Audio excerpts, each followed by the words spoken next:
Hello friends, welcome to defence lover point YouTube channel. आज हम इस वीडियो में बात करेंगे जो इंडियन एयरफोर्स की तरफ से जो वैकेंसी आई हुई है 2021 के लिए ग्रुप सी के लिए, उसके बारे में हम इस वीडियो में चर्चा करेंगे। और ये फॉर्म है, वो वैकेंसी है, ये हमारी ऑफलाइन रहने वाली है, जो कि ये नोटिफिकेशन आपको दिया गया है, इसके बारे में हम देखेंगे।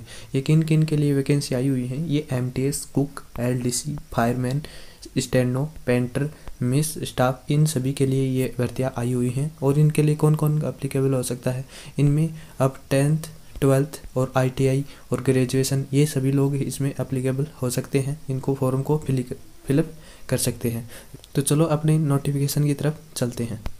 तो ये इंडियन एयरफोर्स की तरफ से ऑफिशियल नोटिफिकेशन डाला गया है। ये अभी तक अपनी इंडियन एयरफोर्स की तरफ है, उसके ऑफिशियल साइट पर नहीं डाला गया। इसमें क्लियर मेंशन किया हुआ है नीचे कि न्यूज़पेपर में इंफॉर्मेशन आने के बाद आप 30 दिन के अंदर अंदर इस फॉर्म को फिलअप कर सकते हैं। और ये ऑफलाइन रहने वाला है। ठीक है, वीडियो स्टार्ट करने से पहले मैं आपको बताना चाहता हूँ, अगर आपको हमारे से कुछ भी पूछना हो या हमारे कुछ वीडियो से रिगार्डिंग कुछ पूछना हो या कोई भी आपकी प्रॉब्लम होती है, तो हमारे इंस्टाग्राम से पूछ सकते हो। वहाँ से हमें डायरेक्ट सीधा कॉन्टेक्ट से बात कर सकते हो। और इन सभी वीडियो की PDF होती हैं, और ये जो ऑफिशियल नोटिफिकेशन है, ये सब आप हम टेलीग्राम से ज्वाइन करके वहाँ से आप लोग डाउनलोड कर सकते हो। तो चलो अपनी वैकेंसी के बारे में देखते हैं। सबसे पहले हमारे को वैकेंसी मिलती है MTS की, मल्टीटास्किंग स्टाफ के लिए। ये हमें इसमें एजुकेशन क्वालिफिकेशन क्या चाहिए, ये चाहिए कि हमारी मैट्रिकुलेशन पास, और इसमें डिजायरेबल है 1 years एक्सपीरियंस वॉचमैन और अदर सिस्टम। तो अगर आपके पास एक 1 years का एक्सपीरियंस है तो भी आप इस फॉर्म को फिलअप कर सकते हो, नहीं है तो भी आप इस फॉर्म के लिए फिलअप कर सकते हो। इसमें एज क्या रहने वाली है, 18 से लेके 25 ईयर्स के बीच में अगर आपकी एज है तो आप इस पोस्ट के लिए एप्लीकेबल हो। फिर हमारे हाउस कीपिंग की स्टाफ की, जो ये भी क्या मैट्रिकुलेशन पास के लिए ही है, और इसमें कोई डिजायरेबल मतलब कोई एक्सपीरियंस है नहीं है, और डेट ऑफ बर्थ भी इसमें सेम रहने वाली है। फिर है हमारे मेस स्टाफ के लिए, मेस स्टाफ के लिए वही अपनी एजुकेशन सेम एजुकेशन क्वालिफिकेशन है, मैट्रिकुलेशन पास होना चाहिए कोई भी बोर्ड या यूनिवर्सिटी से, और डिजायरेबल है एक्सपीरियंस है तो भर सकते हैं, अदरवाइज नहीं। और डेट ऑफ बर्थ भी आपकी सेम रहने वाली है। फिर हमारा दिया गया है LDC के लिए, ये इसमें LDC के लिए 12th पास होना ज़रूरी है, और इसमें इनके साथ ही typing speed 30 word per minute in English in मेल वर्ड टाइपराइटर। 30 वर्ड तो होने टाइपराइटर पे, और 35 वर्ड्स होने चाहिए इंग्लिश ऑन कंप्यूटर पे। आपके टाइपिंग की स्पीड 35 वर्ड पर मिनट होनी चाहिए इन कंप्यूटर के सिस्टम पर, और डेट ऑफ बर्थ का अपना एज वो सेम रहने वाला है।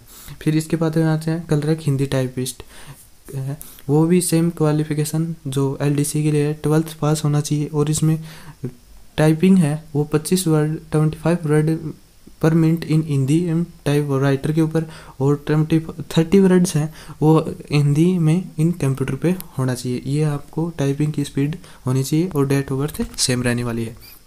इसके बाद में हमारे को दिया गया है स्टेनोग्राफर के लिए, ये भी 12th पास के लिए है, और इसमें डिसीजन 10 वर्ड्स पर मिनट आपको टाइपिंग होनी चाहिए, और डेट ऑफ बर्थ है वो सेम होनी चाहिए, जो कि आप नोटिफिकेशन में देख सकते हो। फिर है हमारा स्टोर के लिए, स्टोर के लिए आपको ग्रेजुएट होना ज़रूरी है, और डिजायरेबल में आपको एक्सपीरियंस है तो ठीक है, अकाउंटेंट का नहीं तो आप फॉर्म को फिलअप कर सकते हो। डेट ऑफ बर्थ सेम रहने वाले। स्टोर कीपर के लिए उसमें आपको 12th पास होना ज़रूरी है, और डिजायरेबल है हैंडलिंग स्टोर, जो भी अकाउंट स्टोर करने का है वो आपको डिजायरेबल में है तो ठीक है, नहीं है तो भी ठीक है। फिर लॉन्ड्री मैन के लिए है, जो मैट्रिकुलेशन पास होना जरूरी है, इसमें 10th पास में ही आपका फॉर्म फिलअप कर सकते हो, और इसमें डिजायरेबल 1 years का एक्सपीरियंस के बारे में बताया गया है। आया या वो वार्ड सहायिका, इनके लिए भी मैट्रिकुलेशन पास होना ज़रूरी है, डिजायरेबल में 1 एक्सपीरियंस है, और डेट ऑफ बर्थ भी सेम रहने वाली है। कारपेंटर के लिए इसमें आपको मैट्रिकुलेशन पास होना ज़रूरी है, और 2 नंबर पे इसमें देगा institute training institute certificate in the approval Eakin. फिर आपको पेंटर के लिए भी मैट्रिकुलेशन 10th पास होना ज़रूरी है, और इंस्टीट्यूट से आपका सर्टिफिकेट होना ज़रूरी है। फिर अगली पोस्ट है हमारी वेल क्लीनर की, वेयर क्लीनर के लिए भी आपको मैट्रिकुलेशन पास होना ज़रूरी है, ठीक है, और कोई भी बोर्ड से होना चाहिए, और डेट ऑफ बर्थ 18 से लेकर 25 ईयर्स के बीच में होना ज़रूरी है, ठीक है। सिविलियन मैकेनिकल ट्रांसपोर्ट ड्राइवर के लिए क्या योग्यता होनी चाहिए, मेट्रिकुलेशन पास होना चाहिए, must have holding a valid driving licence, आपको हैवी और लाइट लाइसेंस वैलिड रहना चाहिए। जो भी आपको स्किल है, नॉलेज है, उसके बारे में आपको ये जो दे रखा है इनको सभी के बारे में आपको कंपलसरी है। ये आपको मिनिमम 2 इयर्स एक्सपीरियंस ड्राइविंग एवं मोटर व्हीकल और 2 इयर्स का एक्सपीरियंस भी आपका होना जरूरी है, जब भी आप इस फॉर्म के लिए एप्लीकेबल हो, फॉर्म फिलअप कर सकते हो। और डेट ऑफ बर्थ सेम रहने वाली। कुक के लिए भी मेट्रिकुलेशन पास होना जरूरी है और 1 इयर्स का एक्सपीरियंस होना जरूरी है, इसमें कंपलसरी है। फिर अपनी पोस्ट आ जाती है फायरमैन के लिए। फायरमैन में कुछ अलग से दिया हुआ है, देखो में आपकी एजुकेशन क्वालिफिकेशन होने वाली है मेट्रिकुलेशन पास के लिए। दूसरा नंबर कंडीशन दिया गया है must have trend fire fighter, और आपको ट्रेंड होना चाहिए फायर फाइटर के लिए।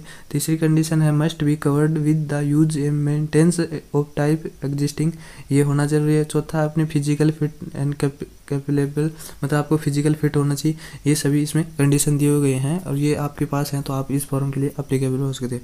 फिर फिजिकल एग्जामिनेशन है, वो क्या बताया गया है इसमें, हाइट बताया गया है 165 सेंटीमीटर आपकी हाइट होनी चाहिए। चेस्ट की 81.5 सेंटीमीटर आपकी चेस्ट होनी चाहिए और अपने चेस्ट को फुलाने के बाद 85 सेंटीमीटर होनी चाहिए। वेट आपका क्राइटेरिया 50 kg मिनिमम दे रखा है, तो ये आपको फिजिकल के लिए कुछ कंडीशन दी हुई हैं, तो आप ये इधर में नोटिफिकेशन में देख लोगे। अगर आपके एप्लीकेबल हो तो आप इस पोस्ट के लिए अप्लाई कर सकते हो। फिर है अपना 2 नंबर का मेन टॉपिक आ जाता है apply for this post when applicable desires, मतलब अपना किस किस के लिए आप एप्लीकेबल हो। तो सबसे पहले जो भी अपनी पोस्ट है उनके लिए अलग अलग पोस्टेज दी हुई है, अलग अलग सेंटरों के लिए और अलग अलग पे स्केल आपको बताया गया है। जैसे अपना है मिस स्टाफ के लिए है, मिस स्टाफ के लिए वो एक पोस्ट है यूआर के लिए, लेवल है फर्स्ट में आपको 18,000 सैलरी मिलेगी। और ये है एयरफोर्स स्टेशन रातदा जोधपुर, जो जोधपुर है राजस्थान में, उनके लिए ये आपको वहाँ आपको फॉर्म को फिलअप करके यहाँ एड्रेस को आपको सेंड करना होगा। इसी प्रकार जो सभी प्रकार के दिए हुए हैं, जैसे और कुछ देख लेते हैं। एक फिर अपना आ जाता है ये एमटीएस के लिए। एमटीएस के लिए 6 पोस्ट हैं, 4 ईडब्ल्यूएस के लिए हैं और 2 ओबीसी के लिए हैं। लेवल फर्स्ट में 18,000 सैलरी रहेगी और ये एयरफोर्स स्टेशन टंडा जोधपुर राजस्थान के लिए ही आप इसमें एड्रेस को सेंड करोगे, जहाँ पर आपको इस एड्रेस पे आपको फॉर्म को सेंड करना होगा। इसी प्रकार की ये जो नीचे दिए गए हैं, जो सभी आप नोटिफिकेशन में देख लोगे, जो आपको टेलीग्राम से मिल जाएगा, ठीक है, तो आप टेलीग्राम ज्वाइन कर लीजिएगा। फिर अगला अपना मेन पोर्शन आ जाता है हैव टू अप्लाई। इसको हम अप्लाई कैसे कह सकते हैं। Eligible candidate can be apply the any about the airport station there, आप किसी भी स्टेशन के लिए आप अप्लाई कर सकते हो अगर आप एलिजिबल हो, एक क्वालिफिकेशन है। और Hindi and application daily typed in Hindi and English, Hindi और इंग्लिश में टाइप होगा जो आप फिलअप कर सकते हैं। और passport size photo due to attested, आपको पासपोर्ट साइज फ़ोटो है वो इसके ऊपर अटेस्टेड करनी होगी। और कैलियर आपको एड्रेस है वो इसके ऊपर कैलियर के रूप से लिखना होगा। Application in mention application for post the ad category, तो एनवेलप पे आपको सेम कैटेगरी के बारे में सभी का आपको मेंशन करना होगा और आपको ये सभी है अटेस्टेड करने होंगे। Self attested envelope with 10 rupees post stamp, और आपको 10 रुपीज़ की स्टैम्प है वो एनवेलप के ऊपर आपको स्टैम्प करनी होगी। फिर है हमारा अगला पॉइंट दे रखा है इन्होंने, the last receipt we application 30 days of the, जो मैंने आपको पहले बताया था जो इन एम्प्लॉय न्यूज़ है उसके 30 डेज के बाद आप इस फॉर्म के लिए अप्लाई कर सकते हो। All documents the submitted education qualification age domicile experience and caste certificate इस sector duty attested the envelope, मतलब जो भी आपके डॉक्यूमेंट्स हैं वो एनवेलप के साथ अटेस्टेड करने होंगे, ठीक है। एज रिलेशन है, जो भी आपको सर्टिफिकेट हैं वो सभी।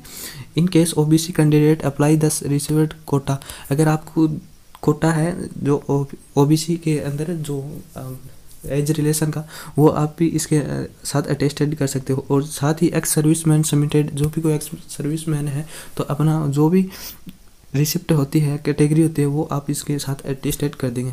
फिर कुछ जनरल पॉइंट दे रखे हैं जो एज रिलेशन के तहत हैं, जैसे आपको इनमें एज रिलेशन भी मिलने वाला है। जैसे 3 इयर्स ओबीसी को, 5 इयर्स ST/SC को, 10 years category belong to physical handicap हैं, जो हैंडीकैप उनके लिए अलग अलग आपको मिलने वाला है। जो एक्स सर्विसमैन के लिए अलग मिलने वाला है। SC/ST और OBC और PS हैं, इनके लिए अलग आपको एज रिलेशन मिल जाएगा। फिर वोमेन है, विधवा है, जो भी कुछ हैं उनके लिए अलग से, और डिपार्टमेंटल एम्प्लॉयज़ हैं उनके लिए 40 ईयर्स के कुछ अलग से आपको, जो आप इस नोटिफिकेशन में पढ़ लोगे, सभी के लिए एज रिलेशन अलग से दिया गया है। ठीक है, फिर अगला अपना आ जाता है mode of selection. Mode of selection मतलब अपना सिलेक्शन का मोड क्या रहेगा, मतलब सिलेक्शन की प्रक्रिया क्या रहेगी। द एप्लीकेशन आर सर्टाइज in term in age limit minimum qualification documents and certificate, इन सभी के आधार पर आपको एक कोलेटर राइटिंग टेस्ट, आपके इनको सभी को देखकर आपको राइटिंग टेस्ट के लिए बुलाया जाएगा। The eligible candidate will be request appear to written exam written based on minimum education qualification, और राइटिंग एग्जाम है आपको मिनिमम क्वालिफिकेशन के आधार पर आपकी रहने वाली है।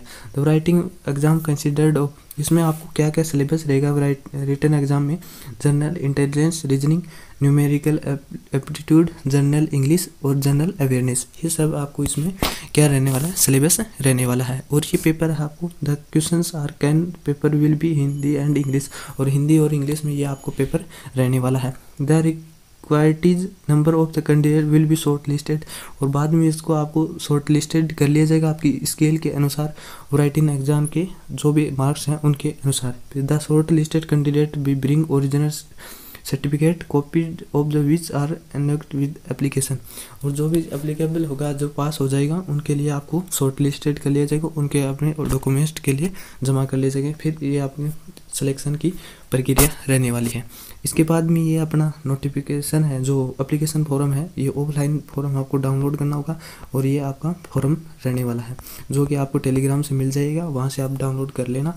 ठीक है, और अगर आपको इस फॉर्म को कैसे फिलअप करना है, अगर आपको इसको वीडियो चाहिए हो तो आप कमेंट बॉक्स में कमेंट कीजिएगा, मैं वो वीडियो भी बना दूंगा। ठीक है, साथ ही आपको एक और बात है, जो नेवी की तरफ से वैकेंसी आई है स्पोर्ट्स कोटा के लिए, वो मैंने वीडियो बना दी है, जिसका लिंक आपको डिस्क्रिप्शन में मिल जाएगा, वहाँ से देख लीजिएगा। वो भी हमारा ऑफलाइन मोड पे ही रहने वाला है। ठीक है, अगर वीडियो अच्छी लगी हो तो लाइक कर दीजिएगा, अगर आपको अच्छी लगी है तो अपने एप्लीकेबल हो तो अपने दोस्तों के साथ शेयर ज़रूर करिएगा। धन्यवाद।